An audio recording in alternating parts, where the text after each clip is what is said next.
Hörmətli konferans iştirakçıları, dəyərli futbol ictimaiyyəti. Hər birinizi AFFA'nın illik hesabat konferansında salamlayıram. Baş katib vəzifəsində ilk çıxışım AFFA İcra Komitəsi tərəfindən bu ilin 3 fevralında qəbul edilmiş Azərbaycan futbolunun inkişafı strategiyası və bizim futbolun gələcəyi ilə bağlı olacaq. İlk növbədə İcra Komitəsi üzvlərinə və şəxsən AFFA prezidenti Rövşən Nəcəfə göstərdikləri etimada görə bir daha təşəkkürümü bildirirəm.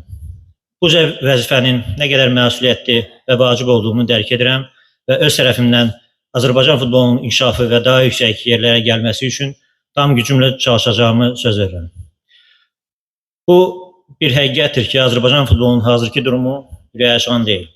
A millimizin aşağı yaş millilərin nəticələri hamımızı üzür və təəssüf ki, Avropada outsiderlar sırasındayıq.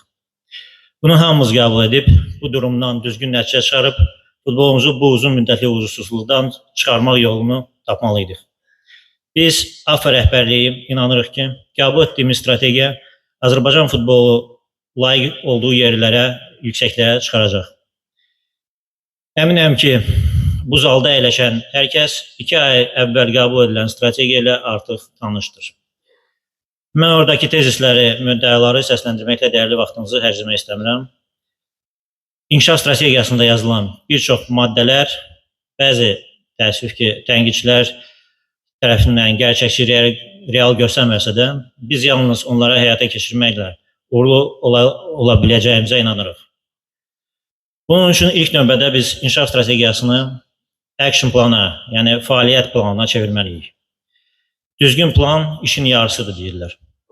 Hazırda AFFA'nın idarəçi komandası bu plan konkret addımlar və layihələr üzərindən işləyir. Onu da bildirim ki, strategiyanın həyata keçirilməsi artıq gündəlik rutin işimizə çevrilib və bu yanaşma mən seçildiyim və AFFA'da fəaliyyət başladığım gündən tətbiq olunur. Yəni, inkişaf strategiyasını qəbul etdiyimiz gündən. Dəyərli həmkarlar, nədən başlamalıyıq? Fikrimcə, AFFA'nın institusional inkişafından, güclü kadrların işə cəlb edilməsindən, məsuliyyətlilik, cavabdehlik yanaşmasının qəbulundan. Təəssüf ki, hər üç istiqamətdə ciddi nöqsanlarımız, problemlərimiz var. AFFA'nın hazırki strukturu və kadr potensialı qoyulan məqsədlərin çatması üçün yetərli deyil. Bu mənada ciddi dəyişikliklər olacaq. Müasir futbol idarəçiliyi qarşımıza yeni tələblər, müasir standartlar qoyur.